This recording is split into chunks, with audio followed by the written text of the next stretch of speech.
ஒரு பெரிய டாக்டர் குழு சம்பந்தப்பட்டிருக்கின்றார்கள். அல்ஃபலா யூனிவர்சிட்டியினுடைய டாக்டர்கள் நிறைய பேர் சம்பந்தப்பட்டிருக்கிறாங்க. அதனால இது அதிர்ச்சி தான். கைது செய்யப்பட்டிருக்கக்கூடியவர்கள் மீடியாவில் நீங்க கருத்து சொல்லியிருக்கிறீங்க. அவங்க சொன்ன ஆரம்ப கருத்து என்னன்னா, டாக்டரை யாருமே சந்தேகப்பட மாட்டாங்க, டாக்டரின் மீது மக்கள் மரியாதை வைப்பாங்க. அதனால இன்னைக்கு மருத்துவர்கள், அதனாலதான் அந்த கவர்ல வந்தோம். எங்களை பொறுத்தவரை 26/11 நவம்பர் 26 மும்பை நடந்தது போன்று டெல்லியில் நடத்த வேண்டும் என்பது எங்களுடைய ஆசை. அதற்காகத்தான் அதெல்லாம் செஞ்சோம்னு. இது ரொம்ப அபாயகரமானது, ஆபத்தானது. அதனால அரசியல் கட்சிகளை தாண்டி எல்லோரும் ஒட்டுமொத்தமாக இணைந்து இதை கண்டிக்கணும். நம்முடைய நாட்டில் ஹோம் கிரவுண்ட் டெரரிஸ்ட் நமக்கு வேண்டாம். நாட்டுக்குள்ள உற்பத்தி ஆகக்கூடிய தீவிரவாதி வேண்டாம்.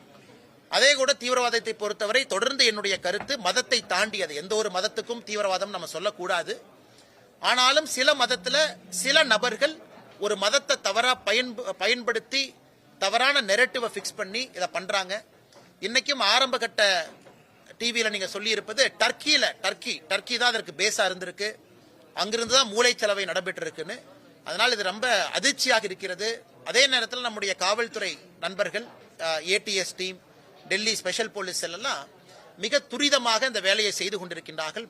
ஆனாலும் 13 நபர்கள் டெல்லி செங்கோட்டைக்கு பக்கத்தில் அப்பாவிகள் இறந்திருப்பது மிக ஒரு மோசமான ஒரு தீவிரவாத தாக்குதல். அதற்கு நேற்று நம்முடைய கேபினெட் அவர்கள் எல்லோரும் இணைந்து கேபினெட்டில் அஞ்சலி செலுத்தி இருக்கிறாங்க. நாமும் அஞ்சலி செலுத்தி இருக்கின்றோம். அதனால இந்தியாவில் இது போன்றதெல்லாம் கோவில் பிரசாதத்தில் கலக்கணும் அப்படின்னு ஒரு டீமு, நாங்க மும்பை மாதிரி ஒரு அட்டாக் டெல்லியில் நடத்தணும் அப்படின்னு திட்டமிட்ட ஒரு டீமு.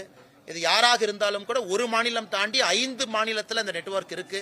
அதனால் எல்லா அரசியல் கட்சிகளும் சித்தாந்தத்தை தாண்டி ஒன்றாக இணைந்து அடிப்படையில் வேரிலிருந்து